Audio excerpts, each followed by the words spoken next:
शुरू करती हूँ। तो हम लोगों ने इफ़ एल्स रिवाइज कर लिया था। Now we are going to revise nested if else, यानी हम इफ़ लिख रहे हैं देन इफ़ के अंदर भी एक इफ़ एल्स यूज़ कर रहे हैं। ठीक है, तो इसका कौन सा कंडीशन बनेगा? इसका कंडीशन बन सकता है कि जब हम कुछ पासिंग क्राइटेरिया देख रहे हैं कि एक स्टूडेंट पास है कि नहीं, पहले ये चेक किया। ठीक है, अब जैसे ही स्टूडेंट पास निकलता है तो उसके अंदर जाके हम ये पता लगाएंगे कि कौन सा डिवीज़न पास है, वो फर्स्ट डिवीज़न पास हुआ है या सेकंड डिवीज़न पास हुआ है। तो इसमें देखो इफ़ के अंदर ही हमको दो और इफ एल्स लगाने पड़ गए, मतलब एक। तो इसका एग्जाम्पल तभी लिखेंगे for nested if else we are taking the example of check grade based on marks. तो इसका प्रोग्राम कैसे लिखेंगे? देखो, सबसे पहले ये दोनों तीनों लाइनें लिख लेंगे। ठीक है, देन इंट मार्क्स करके अपना मार्क्स स्टोर कराएंगे, यानी जितना भी मार्क्स है। मार्क्स जो है हम खुद भी दे सकते हैं, हार्ड कोड यस, और हम यूज़र से भी इनपुट करा सकते हैं, यानी यूज़र से भी कह सकते हैं एंटर मार्क्स, देन उसको स्कैन करा के मार्क्स के अंदर स्टोर करा सकते हैं। ठीक, अभी तो डायरेक्टली हुआ है यहाँ पर, सो 75 यहाँ पर लिया है मैंने। ठीक है, नाउ मैंने इफ़ लिख दिया, if marks are greater than और इक्वल टू 40, यानी अगर मेरे मार्क्स 40 से बड़े हैं या फिर 40 के बराबर हैं तो स्टूडेंट पास है। ठीक है, और जैसे ही स्टूडेंट पास हो, इफ़ के अंदर की जो इफ़ एल्स कंडीशन है उनको रन करने लग जाओ। ठीक, यानी जैसे ही ये वाली कंडीशन ट्रू होती है तुरंत जंप होकर उसके अंदर आ जाता है ये। ठीक है, इफ़ के अंदर वाले ब्लॉक में। अब अंदर आते ही इसके पास फिर से एक कंडीशन है इफ़, यानी पहले ये चेक करेगा पास है कि नहीं, हाँ ठीक। देन नेक्स्ट आएगा, फिर चेक करेगा कि क्या मेरे मार्क्स जो हैं 60 से बड़े हैं या फिर 60 के इक्वल हैं। अगर मेरे मार्क्स जो हैं 60 से बड़े हैं और 60 के इक्वल हैं तो मेरा जो पासिंग ग्रेड होगा वो फर्स्ट डिवीज़न होगा, एल्स सेकेंड डिवीज़न पास हुई हूँ मैं। यानी जैसे ही स्टूडेंट पास निकल जा रहा है, एज सुन एज ही और शी इज़ पासिंग, तो हम डायरेक्टली देन चेक करने लग गए हैं कि वो फर्स्ट डिवीज़न पास हुआ है या सेकेंड डिवीज़न, और इसी के लिए हम दोबारा से इफ एल्स का यूज़ कर रहे हैं। ठीक, नेक्स्ट। ठीक, और मान लो कि अब ये क्राइटेरिया ट्रू नहीं हुई, मान लो यहाँ पे 75 इनपुट ना दे करके हमने इनपुट दिया होगा 33। ठीक है, तो 33 इनपुट दिया है। अब 33 जैसे ही यहाँ पर दे दोगे तो ये कंडीशन फॉल्स हो जाएगी। देखो, if marks are greater than और इक्वल टू 33, यानी अब मतलब ग्रेटर देन इक्वल टू 40, तो क्या 33 40 से बड़ा है? नो, यानी कि ये कंडीशन रॉन्ग हो गई। तो जैसे ही मेन इफ़ रॉन्ग होता है तो ये कुछ रन नहीं होगा। ठीक है, डायरेक्ट हम जंप करेंगे एल्स पे, यानी कि fail. So this is what nested if else. ये हो गया, तो इसके एग्जाम्पल में ये लिख देंगे। देन नेक्स्ट हमारी कंडीशनल स्टेटमेंट का नाम था कि इसका चलो एक्सप्लेनेशन देख लेते हैं, इतना लिखेंगे। One if else inside another if is called nested if else, यानी एक इफ़ के अंदर दोबारा हम एक और इफ़ एल्स की जोड़ी यूज़ कर रहे हैं तब उसको कहने लग जाते हैं नेस्टेड इफ़ एल्स का यूज़ किया गया है। ठीक है, इस ऊपर वाले प्रोग्राम में सबसे पहले ये इफ़ जो है चेक कर रहा है कि पास है या फेल। जैसे ही ये पास निकल जा रहा है तो इसके अंदर आके फिर ग्रेड्स पता कर रहा है, डिवीज़न पता कर रहा है कि कौन सा डिवीज़न पास है। ठीक, यानी कंडीशन के अंदर कंडीशन लगानी हो तब हम नेस्टेड इफ एल्स का यूज़ करते हैं। डन। नेक्स्ट हमारी कंडीशनल स्टेटमेंट थी एल्स इफ लेडर। तो एल्स इफ लेडर जो थी वो ऐसी। अब एल्स इफ का पहले explanation. Multiple conditions are checked one by one, यानी कि हमारी जो मल्टीपल कंडीशंस है, मल्टीपल कंडीशन यानी हमको एक कंडीशन चेक करनी है, देन अगर वो ट्रू नहीं निकल रही तो कोई बात नहीं, दूसरी चेक करो, ये ट्रू नहीं निकल रही तो फिर तीसरी चेक करो।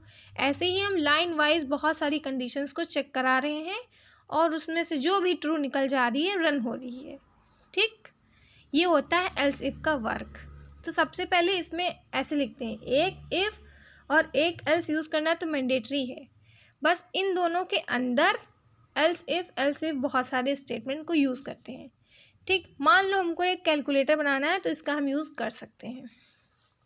ठीक है, अब एक कैलकुलेटर बनाने के लिए मैंने एल्स इफ लेटर का यूज़ किया है।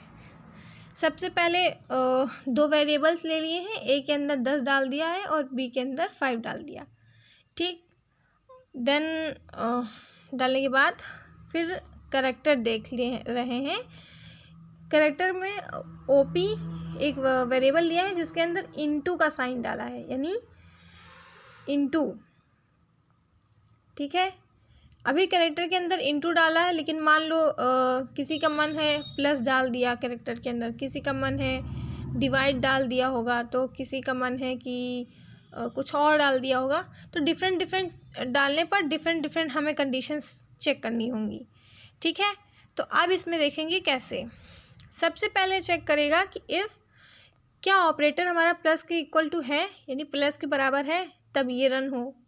और अगर ये कंडीशन रॉन्ग हो रही है तो कोई बात नहीं, नेक्स्ट वाली कंडीशन चेक करो, क्या ऑपरेटर जो है यानी जो ओपी के अंदर लिखा है क्या वो माइनस लिखा है।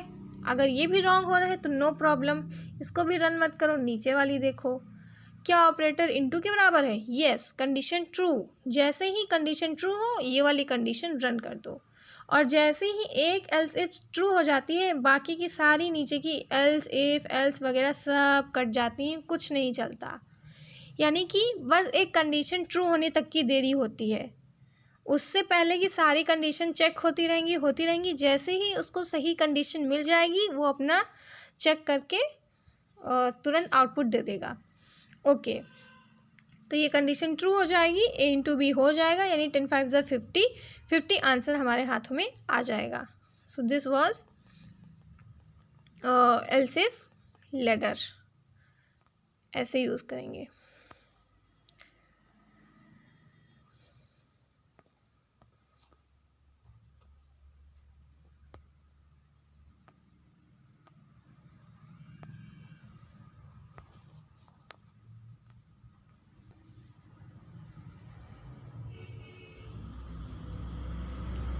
Now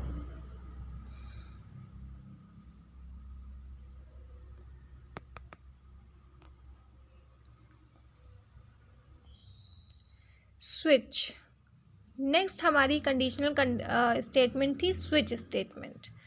स्विच का यूज़ बिल्कुल एल्स इफ जैसा होता है, इसमें भी हम बार बार कंडीशन को केस कीवर्ड लिख कर चेक करते हैं, और जैसे ही वो मेरा केस ट्रू निकल जाता है उसके सामने लिखी हुई स्टेटमेंट को हम प्रिंट करा देते हैं और तुरंत ब्रेक करके लूप से स्विच स्टेटमेंट से बाहर आ जाते हैं। ठीक, तो इसको ऐसे लिखते हैं। मैंने स्विच के लिए एग्जांपल लिया है कैलकुलेटर का। ठीक है, इसमें भी मैंने ए ले लिया, बी ले लिया और ऑपरेटर के अंदर प्लस ले लिया है। ठीक है, अब मैं डायरेक्टली लिखूँगी स्विच लिखा मैंने अब, और स्विच के अंदर मैं यहाँ पे ले रही हूँ वैल्यू, यानी जिस वैल्यू को मुझे चेक करना है, यानी जो वैल्यू मेरी चेंज हो सकती है। ठीक है, वो यहाँ पर डालती हूँ, यानी इस समय मेरा जो चेंजमेंट होगा वो ऑपरेटर यानी ओपी वाले वेरिएबल में दिखेगा।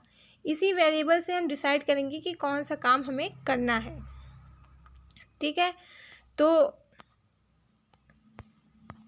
इसीलिए स्विच केस का यूज़ किया गया है। सबसे पहला अब देखो, अब फिर स्विच लिखने के बाद यहाँ पे कर्ली ब्रेसेस बनाएंगे। कर्ली ब्रेसेस बनाने के बाद केस लिखेंगे, और केस में यहाँ पर हम पहली बार केस लिखा है तो देखो प्लस लिख दिया कि चेक करो कि क्या हमारी जो ओपी के अंदर वैल्यू, यानी ये जो यहाँ पे वैल्यू डाली गई है, क्या वो प्लस है। अगर वो प्लस है तो ए प्लस बी कर दो। ठीक, और ये देखो कंडीशन ट्रू हो रही है, यानी कि येस ओपी के अंदर प्लस है और ये कंडीशन ट्रू हो गई। It means A plus B solve होगा, यानी कि 10 + 5 15 इसका आंसर आएगा। ठीक है, मान लो अगर ये सही ना हुआ होता और तुरंत फिर ब्रेक, यानी कि बस यही केस रन हो करके पूरा प्रोग्राम देन यहाँ पे ब्रेक स्टेटमेंट यूज़ हो गया, यानी ये नीचे का कुछ रन ही नहीं होगा, डायरेक्ट ब्रेक हो जाएगा और हमें वैल्यू रिटर्न हो जाएगी, आंसर मिल जाएगा। ठीक, यानी कि इस ऑपरेटर की वैल्यू के बेसिस पे हम केसेस लगा देते हैं कि अगर केस प्लस दिया है मुझे देन ये चीज़ होगी, माइनस है तो ये करना पड़ेगा, इनटू है यानी मल्टीप्लिकेशन है तो ये करना होगा ए इंटू बी, अगर डिवीजन है तो डिवीजन करना पड़ेगा, अगर कुछ नहीं है तो लास्ट में एक डिफ़ॉल्ट चीज़ डालते हैं। अगर मतलब कोई भी यहाँ पर वैल्यू सही ना हो रही हो, प्लस माइनस मल्टीप्लाई डिवीजन नहीं हो रहा हो, तो हम एक डिफ़ॉल्ट में डाल सकते हैं कि प्रिंटफ इनवैलिड ऑपरेटर, यानी कि जो ओपी की वैल्यू दी गई है वो कुछ इनवैलिड टाइप की है, इसीलिए हमारा कोई केस ट्रू नहीं हो पाया है। और जैसे ही अब डिफ़ॉल्ट के अंदर ब्रेक का यूज़ नहीं करते क्योंकि डिफ़ॉल्ट इटसेल्फ क्या है, लास्ट ऑप्शन। ठीक है, इसके बाद तो वैसे भी प्रोग्राम ख़त्म है। ठीक, ब्रेक का यूज़ करते हैं कि जैसे ही केस की वैल्यू ट्रू हुई, स्टेटमेंट रन हुई, तुरंत उसका कंट्रोल बाहर लाने के लिए, यानी ब्रेक का यूज़ अगर कर रही हूँ तो अगर इस वाले केस पे मेरा आउटपुट आ गया है तो ब्रेक यूज़ करने से डायरेक्ट क्या होगा, स्विच वाले ब्लॉक से मेरा कर्सर बाहर आ जाएगा, रन यानी कंट्रोल बाहर आ जाएगा। This was this. अब पढ़ेंगे लूपिंग स्टेटमेंट्स, यानी जिसमें आइटरेशन करते हैं, एक ही चीज़ बार बार रिपीट करते हैं, वो अब पढ़ेंगे। तो फॉर लूप, अगर मान लो मुझे 1 से 5 तक नंबर प्रिंट कराने हैं तो सिंपल सा फॉर लूप देखते हैं। ठीक है, तो फॉर इनिशियलाइजेशन होता है सबसे पहले, देन कंडीशन चेक होती है, देन उसका होता है अपडेशन, यानी कि अपडेट करते हैं फिर उसकी वैल्यू को। ठीक है, तो आई यानी 1 से शुरू किया है मैंने, और जब तक आई 5 से छोटा है, यानी 1 से शुरू होगा और 5 के छोटे या फिर 5 के बराबर होने तक के चलेगा, और तब तक हम उसी आई को प्रिंट करा रहे हैं, सिंपल। तो ये लूप चला रही हूँ मैं। अब अगेन समझते हैं इसको। नाउ आई की इनिशियलाइजेशन 1 से की, यानी आई की वैल्यू जो है, आई की जो वैल्यू है वो 1 है इस वक्त। ठीक, इनिशियलाइज कर दी। अब आता है कंडीशन चेक होता है, जैसे ही आई की वैल्यू इनिशियलाइज कर दी तब कंडीशन चेक होती है कि क्या आई अभी मेरा छोटा है या फिर बराबर है 5 के। सो येस, मेरा 1 छोटा है 5 के, तो तुरंत इसके बाद अंदर आ जाता है। ये कंडीशन चेक होने के बाद लूप के अंदर आएगा। लूप के अंदर लिखा है कि प्रिंट कर देना है आई, यानी आई की वैल्यू इस वक्त 1 है, यानी कि 1 प्रिंट कर दिया, डन। नेक्स्ट, जैसे ही एक आइटरेशन कंप्लीट होती है तुरंत मेरा जो आई है वो अपडेट होगा। ठीक है, यानी देखो अगेन अंडरस्टैंडिंग, अगेन समझते हैं इसको। आई की वैल्यू 1 थी, आई की वैल्यू 1 थी, आई बराबर 1। अब उसके बाद कंडीशन चेक हुई कि क्या 1 5 से छोटा है, यस, कंडीशन ट्रू हुई। जैसे ही कंडीशन ट्रू होती है, जो कंट्रोल है वो डायरेक्टली लूप के अंदर आ जाता है। लूप के अंदर लिखा है कि उसी आई को प्रिंट करा दो, यानी आई इस वक्त 1 है, अब उस 1 को मैंने प्रिंट करा दिया, done, it is done here. अब उसके बाद अपडेशन होती है। ठीक है, अपडेशन कैसे होती है कि अब ये आई 1 प्रिंट हो गया, यानी अभी आई की वैल्यू 1 ही है, लेकिन अब मेरा उधर आता है, यहाँ आता है, आई प्लस प्लस होता है। प्लस प्लस का मतलब +1 हो जाता है, यानी कि अब मेरा आई हो चुका होगा 2, यानी 1 + 1 2 हो चुका होगा। ठीक, जैसे ही आई मेरा 2 हुआ, अब फिर से कंडीशन चेक होगी। फिर से कंडीशन चेक हुई कि क्या आई 5 से छोटा है, यस, अभी तो 2 5 से छोटा है। जैसे ही कंडीशन ट्रू होती है लूप के अंदर आ जाता है कंट्रोल, और लूप के अंदर लिखा है कि आई को प्रिंट करा देना है, यानी आई इस वक्त 2 है और वो प्रिंट हो जाएगा। ठीक, अब फिर से चेक होगा। अब फिर से वो होता है, अभी आई की वैल्यू 1 थी, कंडीशन ट्रू थी, प्रिंट हो गया। देन दोबारा अपडेशन हुआ, आई की वैल्यू 2 हो गई, कंडीशन ट्रू थी, प्रिंट हो गया। ठीक, जैसे ही प्रिंटिंग हो गई फिर से आइटरेशन पे जाएंगे तो फिर से आई प्लस प्लस होगा, यानी 2 में फिर से +1 हो जाएगा, यानी अब आई की वैल्यू 3 हो जाएगी। और फिर से कंडीशन चेक होगी कि क्या 3 5 से छोटा है। यस, हाँ छोटा है। जैसे ही कंडीशन ट्रू होगी फॉर लूप के अंदर आ जाएगा और फॉर लूप के अंदर लिखा है कि आई को प्रिंट कराना है, यानी 3 भी प्रिंट हो गया। ठीक, अब फिर से आई मेरा फिर से ऊपर जाएगा और इसका अपडेशन होगा, यानी कि 4 हो गया। अब आई बराबर 4। अब फिर से कंडीशन चेक होती है कि आई 5 से छोटा है। यस, आई तो 5 से छोटा है, यानी कि फिर से लूप के अंदर आएगा और कह रहा है कि आई को प्रिंट करा दो, यानी फिर से 4 प्रिंट हो जाएगा। ठीक है, देन अगेन अपडेशन होगा, आई की वैल्यू अब हो जाएगी 5। ठीक है, अब फिर से यहाँ पे कंडीशन को चेक करेंगे, क्या आई जो है वो छोटा है या फिर बराबर है 5 के, यानी या तो स्मॉलर देन हो या फिर उसके बराबर भी हो, तब भी कंडीशन ट्रू मानी जाएगी। ठीक, तो जैसे ही आई बराबर 5 हुआ तब भी कंडीशन मेरी ट्रू है और अंदर आया लूप में लिखा है आई प्रिंट करा दो, यानी 5 भी प्रिंट होगा। ठीक, अब 5 भी प्रिंट हो गया। अब फिर से जैसे ही प्रिंटिंग कंप्लीट हो जाती है अपडेशन पे आ जाएगा, फिर से अपडेशन होगा, आई की वैल्यू 6 हो जाएगी। आई की वैल्यू 6 हो जाएगी, देन फिर से कंडीशन चेक होगी, आई की वैल्यू क्या छोटी है या फिर बराबर है 5 के। नो, ना ही वो 5 के बराबर है और ना ही 5 से छोटी है, वो तो 5 से बड़ी है, यानी कि 6 है। यानी जैसे ही कंडीशन फॉल्स हुई तुरंत ये लूप ख़त्म और प्रिंटिंग इतनी हो गई, लूप ख़त्म हो गया। मतलब मुझे आउटपुट पे 1 से 5 तक दिख गया, जैसे ही कंडीशन फॉल्स हुई सब कुछ ख़त्म हो गया, प्रिंटिंग हो गई। ये फॉर लूप था। पहले इनिशियलाइजेशन, देन कंडीशन लिखते हैं, देन अपडेशन करते हैं। इस तरह से फॉर लूप लिखा जाता है।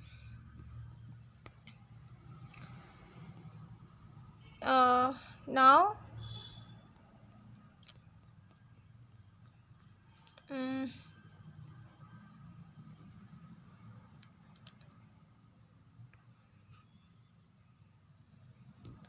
प्रिंट हो गया।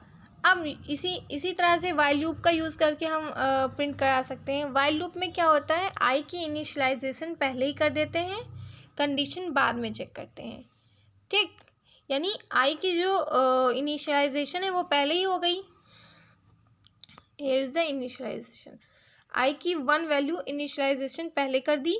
ठीक, उसके बाद मैंने यहाँ पे कंडीशन चेक की है, डन, कंडीशन चेक हुई, उसके बाद प्रिंटिंग हुई। ठीक है, यानी आई की वैल्यू मतलब ऐसे फॉर लूप में लाइन से लिख देते थे, इसमें हम लाइन वाइज लिख लेंगे। यानी पहली लाइन में लिख रहे हैं i is equal to 1, then next while keyword use करके कंडीशन लिख रहे हैं, देन नेक्स्ट जाके प्रिंटिंग कर रहे हैं और लास्ट में अपनी अपडेशन भी कर रहे हैं। मतलब सब कुछ करेंगे, वाइल लूप का बस सिंटैक्स बदल जाता है। ठीक है, और इसमें एक बार तो कंडीशन रन होता ही होता है, यानी इसमें रन ज़रूर होगा। ठीक है, तो इसका भी चलो ड्राई रन देखते हैं। व्हाट इज़ ड्राई रन, जो भी करूँगी उसी को कहते हैं ड्राई रन। ठीक है, तो सबसे पहले इनिशियलाइजेशन किया है आई इक्वल्स टू 1 से, यानी आई की वैल्यू 1 है, आई इज इक्वल टू 1। अब कंडीशन चेक होगी। ठीक है, कंडीशन चेक होगी कि क्या वाइल मतलब क्या आई जो है 5 से छोटा है। अगर आई 5 से छोटा है तो अंदर आओ, लूप के अंदर लिखा है कि जैसे ही आई 5 से छोटा है तो उस आई को प्रिंट करा दो, लिखा है। यानी आई इज इक्वल्स टू, इस समय मेरे पास 1 है और उस 1 को चेक किया कि 1 छोटा है 5 से, यस छोटा है, तो अंदर आए हैं लूप के, यानी कि प्रिंट करा दो उसको। ठीक, तो अब यहाँ पे प्रिंट कर देंगे, तो यहाँ पे 1 प्रिंट हो गया। नाउ नेक्स्ट लाइन लिखी है कि आई प्लस प्लस कर दो, यानी प्रिंट करने के बाद देन अगर नेक्स्ट लाइन पे आया जाए देखा जाए तो लिखा है प्लस प्लस कर दो, यानी इस समय जो आई की वैल्यू है यानी कि 1 है इसमें, उसमें प्लस प्लस कर दो, यानी आई प्लस 1 यानी कि 2 हो जाएगा अब। ठीक, तो आई की वैल्यू जैसे ही 2 हुई फिर से ऊपर जाएगा, कंडीशन चेक होगा। ठीक है, यहाँ पे आइटरेशन के बाद तुरंत कंडीशन चेक होने पर चला जाएगा। तो क्या 2 5 से छोटा है, अब देखो आई की वैल्यू 2 हो चुकी है। ठीक है, तो क्या 5 से छोटा है, यस। जैसे ही कंडीशन ट्रू होती है लूप के अंदर आता है और रन होता है, यानी कि अब यहाँ पे प्रिंट एफ आई लिखा है, यानी आई प्रिंट करा दो, यानी 2 प्रिंट हो जाएगा। ठीक, फिर से i प्लस प्लस होगा, यानी फिर से 2 + 1 यानी कि 3 होगा, यानी i की वैल्यू अब 3 हो जाएगी। फिर से कंडीशन चेक होगी, कंडीशन सही निकली है इसीलिए प्रिंट फिर होगा यानी कि 3। फिर से i प्लस प्लस होगा, यानी 3 में फिर से प्लस प्लस करेंगे तो वो 4 हो जाएगा, i बराबर 4। फिर से कंडीशन चेक होगी, जैसे ही कंडीशन ट्रू निकली यानी कि प्रिंटफ स्टेटमेंट फॉलो होगी और फिर से उस चीज़ को प्रिंट कराएंगे, यानी 4 को प्रिंट कराएंगे। देन फिर से i प्लस प्लस करेंगे, क्योंकि देखो यहाँ पे i प्लस प्लस लिखा है। फिर से i प्लस प्लस किया, यानी 4 + 1 यानी 5 हो गया। अब फिर से कंडीशन जाके चेक होगी, क्या 5 छोटा है या फिर बराबर है 5 के, तो कंडीशन ट्रू हो गई, यानी लूप के अंदर फिर से आ जाएगा कंट्रोल, और लूप के अंदर लिखा है i को प्रिंट करो, यानी फिर से i प्रिंट हो जाएगा, यानी कि 5 यहाँ पर प्रिंट हो जाएगा। ठीक, अब फिर से उसमें आइटरेशन होगी, यानी 5 + 1 हो जाएगा 6, यानी फिर से कंडीशन चेक होगी। कंडीशन इस बार मेरी फॉल्स आ रही है, तो जैसे ही कंडीशन फॉल्स आती है तुरंत जो रनिंग है वो स्टॉप हो जाता है, लूप ख़त्म हो जाता है। सो this was all about while loop. ऐसे ही डू वाइल लूप के हेल्प से भी हम नंबर प्रिंटिंग कर सकते हैं। तो डू वाइल लूप कैसे लिखेंगे ये भी देखते हैं। चलो, डू वाइल में देखो पहले इनिशियलाइजेशन होता है, i = 1 से इनिशियलाइजेशन हो गया, और काम क्या करना है वो डू के अंदर लिखते हैं। डू के अंदर लिखते हैं काम क्या करना है, और काम करने के तुरंत बाद i प्लस प्लस कर देते हैं और फिर जाके कंडीशन चेक करते हैं। देखो इसमें रनिंग पहले हो रहा है, कंडीशन बाद में चेक हो रही है, यानी बेयर मिनिमम एक बार तो ये लूप पक्का रन करेगा, क्योंकि रन पहले हो रहा है, कंडीशन बाद में चेक हो रही है इसीलिए। ठीक है, चलो इसका भी ड्राई रन करते हैं। देखो i की वैल्यू 1 है, i की वैल्यू 1, तो i बराबर 1 है, यहाँ देखेंगे i बराबर 1 है, और देन हम डू के अंदर आएंगे, लिखा है कि i को प्रिंटफ i को प्रिंट करा दो, यानी प्रिंट हो जाएगा मेरा 1 पहले ही बिना कंडीशन चेक हुए। ठीक, प्रिंटिंग हो गई।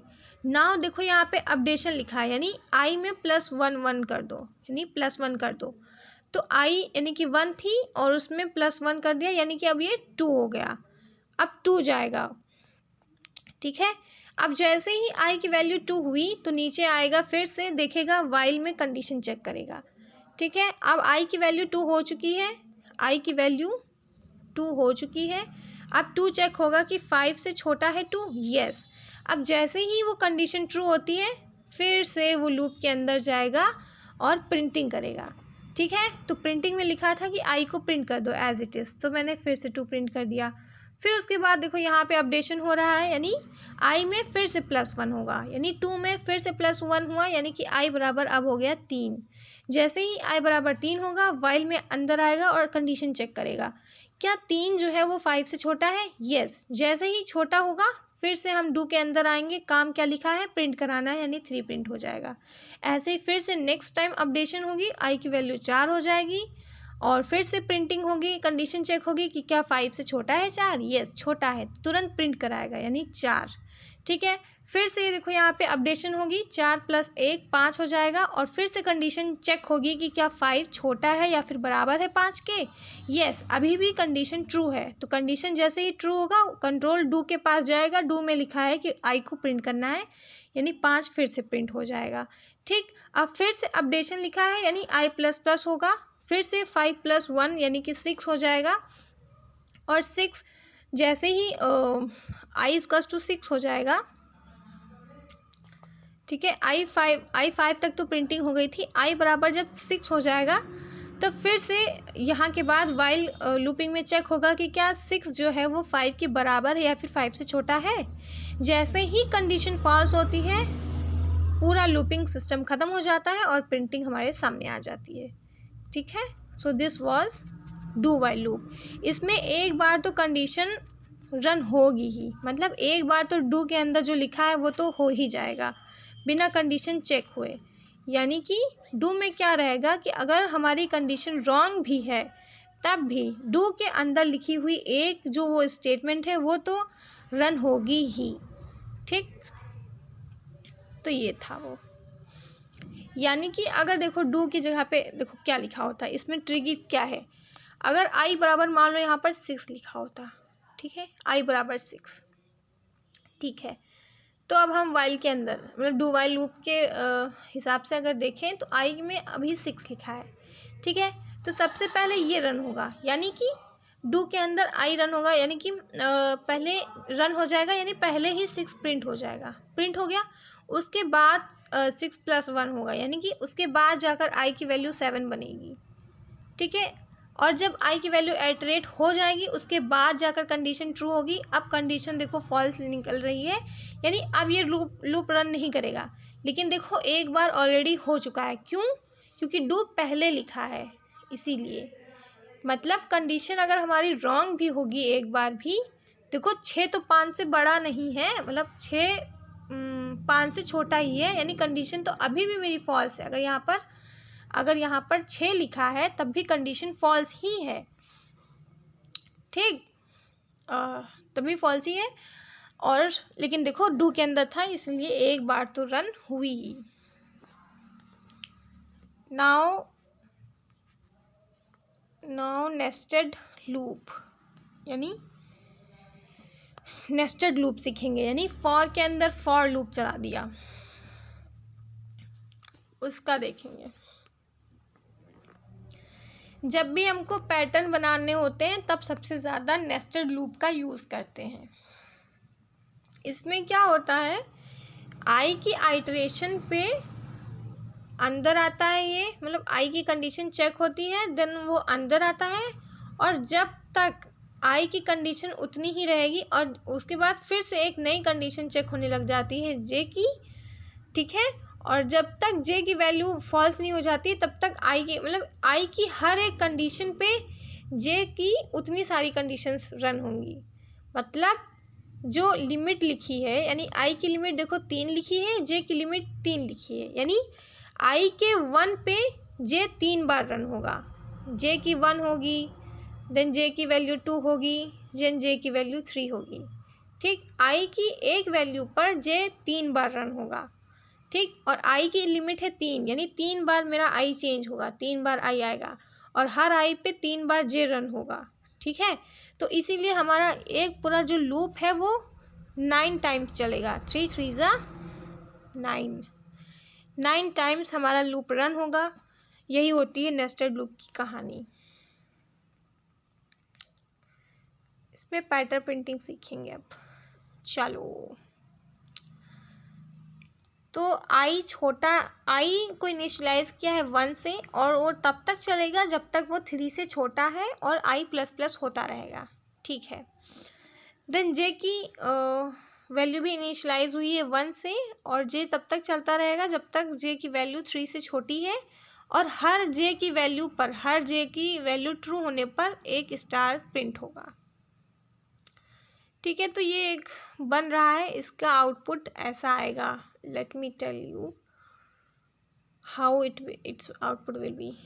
सबसे पहले एक बार स्टार प्रिंट होगा, देन 2 बार स्टार प्रिंट होगा, देन 3 बार स्टार प्रिंट होगा। इसको प्रिंट कराने के लिए नेस्टेड लूप का यूज़ किया गया है। This is the output. मैं इसकी वर्किंग नहीं बता पाऊँगी, शायद मुझे भी नहीं आता है इसलिए। Okay, now use of break, यानी लूप का कंट्रोल। अगर हमें प्रोग्राम से लूप से हमें बाहर निकलना है तो हम डायरेक्टली ब्रेक का यूज़ करते हैं। ब्रेक कीवर्ड का यूज़ करते ही हम लूप को स्टॉप कर देते हैं और बाहर आ जाते हैं लूप से। तो लूप से बाहर आने के लिए ब्रेक का यूज़ करना है। जिस कंडीशन पे जहाँ पर भी मुझे लग रहा है कि ब्रेक करना है तो मैं वहाँ पर तुरंत ब्रेक लिख दूँगी, और कंडीशन फॉल्स होकर फॉल्स भी नहीं होगी तब भी मैं आ जाऊँगी, ठीक है। मान लो मुझे आई की वैल्यू 3 तक ही प्रिंट करानी है ना। मैं लूप तो 5 बार चलाऊँगी, ठीक है। लूप तो मेरा 5 तक चलेगा, लेकिन मैं चाहती हूँ कि तीसरी वैल्यू पर मेरा लूप ख़त्म हो जाए। तो मैं तुरंत फॉर लूप पूरा चलाऊँगी, पर जैसे ही आई की वैल्यू में कंडीशन रख दूंगी कि इफ़ आई की वैल्यू 3 है, जैसे ही ये कंडीशन आ जाए तुरंत ब्रेक कर दो। मतलब इसका देखो, इस वाले जो लूप का जो आंसर होगा वो 1 2 3 4 5 तक नहीं होगा, नो, वो 3 पे आके ही ब्रेक हो चुका होगा, यानी 1 2 3 तो प्रिंट होगा, ठीक है।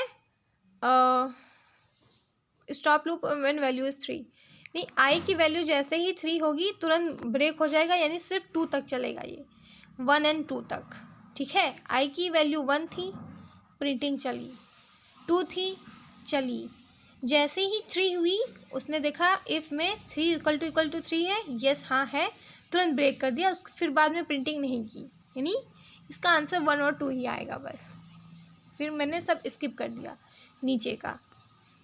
Now done.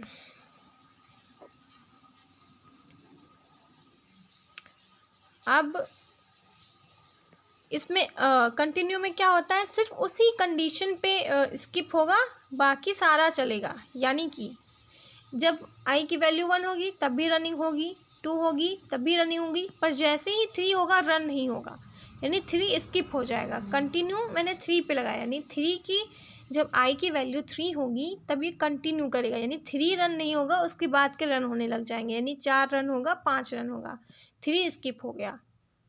ठीक, ये ऐसा है, इसको ऐसे रट लेंगे हम लोग, ज़्यादा नहीं पता है मुझे।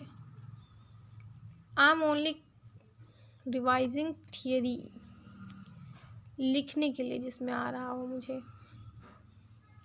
So yes, it is also done. Now comes nothing. Okay, तो सारी लूप स्टेटमेंट्स, सारी कंडीशनल स्टेटमेंट्स डन हो गई थी। Now I am jumping into unit 2 भी हो गया, यूनिट 3 भी हो गया। नेस्टेड लूप्स पढ़ लिए थे, नहीं फॉर लूप के अंदर ही एक और फॉर लूप चला रहे थे। डन, कंटिन्यू, ब्रेक सब देख लिया था। Now it comes functions and array. Functions क्या होते हैं? Functions are the block of code performing some specific task, यानी एक स्पेसिफिक चीज़ कराने के लिए हम कुछ ब्लॉक ऑफ कोड रख रहे हैं और उस पूरे कोड को हम कह रहे हैं function. Improves modularity and reuse. अगर हमने एक चीज़ के लिए एक बार फंक्शन बना लिया तो चाहे जितना लंबा प्रोग्राम हो, मैं वो फंक्शन कहीं भी कॉल करके उतना ब्लॉक ऑफ कोड दोबारा से रन करवा पाऊँगी। मतलब मुझे बार बार उतना ही नहीं लिखना पड़ेगा। एक कोड के लिए एक मेरा कोई कोड था, उसके लिए मैंने एक फ़ंक्शन बना दिया। अब जहाँ जहाँ मुझे उस कोड का यूज़ होगा बस मैं फ़ंक्शन को कॉल करूँगी, बस बार बार मुझे उतना लंबा लंबा कोड लिखने की ज़रूरत नहीं पड़ेगी। यही है फंक्शन का use. Types of functions 2 type के होते हैं, pre defined functions end user defined functions. Pre defined functions वो होते हैं जो हमें लाइब्रेरीज में मिलते हैं, यानी सी की हेडर फाइल के अंदर जो भी फंक्शंस मिल रहे हैं वो प्री डिफाइंड है, वो सी हमको बाय डिफ़ॉल्ट दे ही रहा है। बट यूज़र डिफाइंड फंक्शंस क्या होते हैं? वो यूज़र खुद बनाता है अपने लिए। ठीक है, अब फंक्शंस के अंदर जब हम कोई आर्ग्यूमेंट डालते हैं, यानी फंक्शन को कॉल करते वक्त जो उसके ब्रैकेट के अंदर वैल्यू डालते हैं उसको कहते हैं कि पास कर रहे हैं हम आर्ग्यूमेंट्स को। ठीक है, यानी वो जो भी फंक्शन के अंदर काम होगा वो फंक्शन के अंदर ब्रैकेट के अंदर जो भी मैंने वैल्यू दी है उसके ऊपर होगा, उसको कहते हैं कॉल बाय वैल्यू। ठीक, रिकर्सिव फंक्शंस ऐसे फंक्शंस होते हैं, यानी एक फंक्शन है और वो फिर से खुद ही को कॉल कर रहा है, फंक्शन कॉलिंग इटसेल्फ। यानी ऐसे फंक्शंस जो खुद को ही कॉल कर रहे हों उनको कहते हैं रिकर्सिव फंक्शंस। और रिकर्सिव फंक्शंस को रोकने के लिए हमारे पास एक बेस कंडीशन होनी चाहिए। ठीक है, ये सब बाद में सीखेंगे, फिलहाल इतना याद रखो। रिकर्सिव फंक्शंस ऐसे फंक्शंस होते हैं जो अपने आप को कॉल करते हैं और इनको स्टॉप कराने के लिए हमको एक बेस कंडीशन प्रोवाइड करानी पड़ती है। Arrays, what are array? तो एरे क्या होते हैं? ये एक ऐसे डेटा स्ट्रक्चर्स होते हैं जिसके अंदर जो डेटा होता है वो होमोजीनियस टाइप ऑफ डेटा होता है। मतलब अगर मैंने एक इंट नाम का कोई एरे बनाया है, मतलब इंट एरे लिखा है, तो उस एरे के अंदर मैं हमेशा से सिर्फ और सिर्फ वही डालूंगी जो इंटीजर्स होंगे। अगर मैंने उसमें फ्लोट डाल दिया तो वो हमें एरर देने लग जाएगा। एरे डेटा स्ट्रक्चर्स ऐसे डेटा स्ट्रक्चर्स होते हैं जिसमें हम सेम काइंड ऑफ डेटा को स्टोर करेंगे। ठीक है, इनके लिए कंटिन्यूअस मेमोरी लगती है, यानी कंटिन्यूअस मेमोरी लगेगी, यानी जहाँ भी एरे सेव होगा, ठीक है। मान लो एरे 2 नंबर का मैंने एरे बनाया है, ठीक है, ठीक है, एक मैंने एरे बनाया है जो 2 नंबर का है, 1 2, तो इसकी स्टोरेज कैसी होगी मेमोरी में, कंटिन्यूअस, ठीक है, यानी ये कहीं कंटिन्यूअसली 2 बाइट लेगा। मतलब देखो एक इंटीजर के लिए 4 बाइट लगते हैं, यानी 4 4 8 बाइट स्टोर, मतलब ये बुक कराएगा अपने लिए, ये अपने लिए 4 4 8 बाइट्स बुक कराएगा, ठीक है, और वो कहीं पे कंटिन्यूअसली कराएगा। मान लो यहाँ पे 1 2 3 4, मतलब बन नहीं रहा, वेट,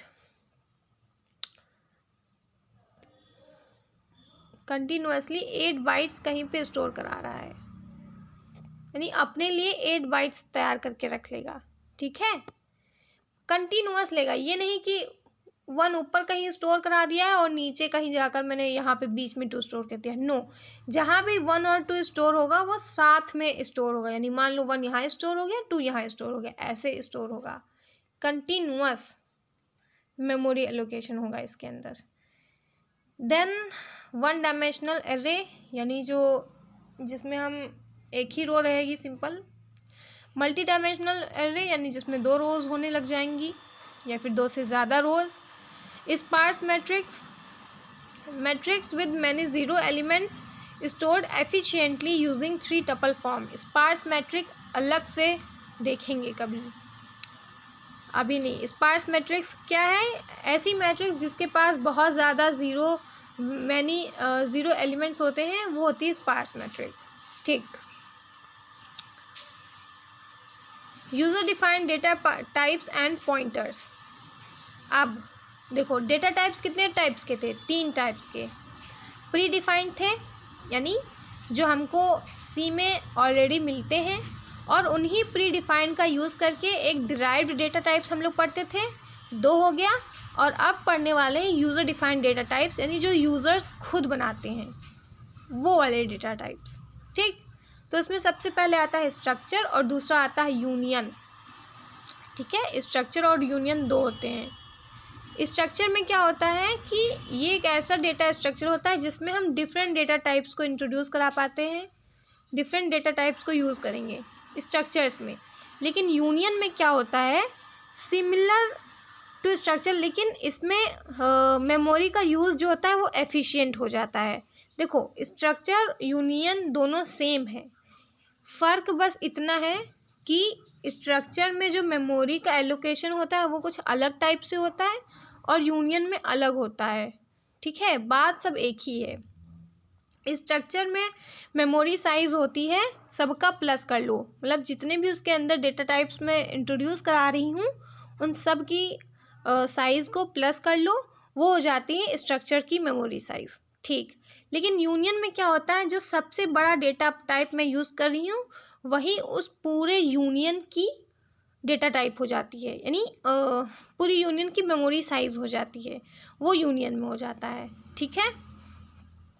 पॉइंटर्स, पॉइंटर्स ऐसे वेरिएबल्स होते हैं जो दूसरे वेरिएबल का एड्रेस स्टोर कर रहे हो, डायरेक्ट एड्रेस, ठीक है। ऐसे वेरिएबल्स जो दूसरे वेरिएबल का एड्रेस स्टोर करते हैं उनको पॉइंटर्स कहते हैं।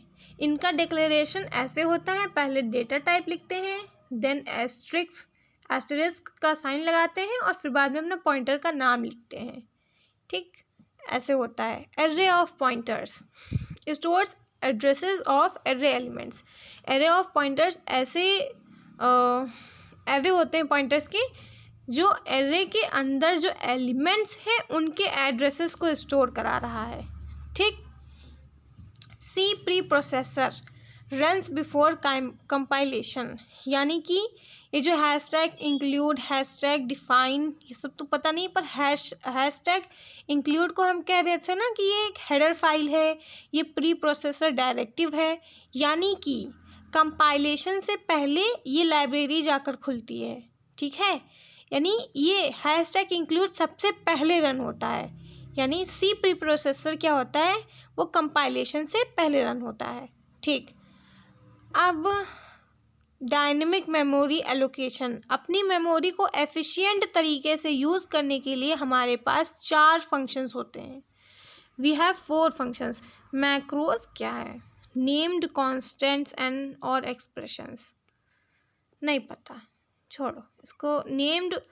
जो नेम्ड कॉन्स्टेंट्स और एक्सप्रेशंस होती हैं उनको मैक्रोस कहते हैं। ठीक।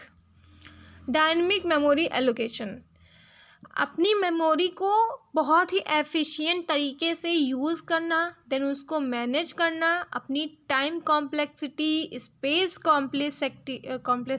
कॉम्प्लेक्सिटी, इन दोनों चीज़ को मैनेज करने के लिए हमारे पास एक नया कॉन्सेप्ट है डायनेमिक मेमोरी एलोकेशन। इसके अंदर 4 फंक्शंस होते हैं, मैलॉक, कैलॉक, रीअलॉक, फ्री। ठीक। मैलॉक क्या करता है? मेमोरी एलोकेट करा देता है, यानी कुछ चंक ऑफ मेमोरी, कुछ ब्लॉक्स ऑफ मेमोरी को नाम दे देगा, मतलब एलोकेट करा लेगा, सेव करा लेगा कि मैं इतनी मेमोरी यूज़ करने वाली हूँ। ठीक है, मैलॉक ये करता है। मैलॉक का फुल फॉर्म है मेमोरी एलोकेशन। ठीक। कैलॉक क्या होता है? एलोकेट्स एंड इनिशियलाइजेस, यानी मैलॉक क्या है? मेमोरी एलोकेट कर देगा पर उसमें गार्बेज वैल्यू भर के हमको देगा, मतलब मेमोरी सेव करा देगा पर मेमोरी को साफ करके नहीं देगा। ठीक, एज इट इज़ कहीं जाकर मेमोरी सेव करके मैलॉक ने मुझको दे दी। बट अगर मैंने कैलॉक का यूज़ किया है तो मेमोरी तो एलोकेट हो जाएगी, यानी मेमोरी एलोकेशन तो कैलॉक भी करा देगा, लेकिन ये इनिशियलाइज करके भी देगा। इनिशियलाइज माने कि हर एक मेमोरी के हर एक ब्लॉक में ये 0 एज अ डिफ़ॉल्ट वैल्यू हम लोगों को इनिशियलाइज करके देता है कैलॉक।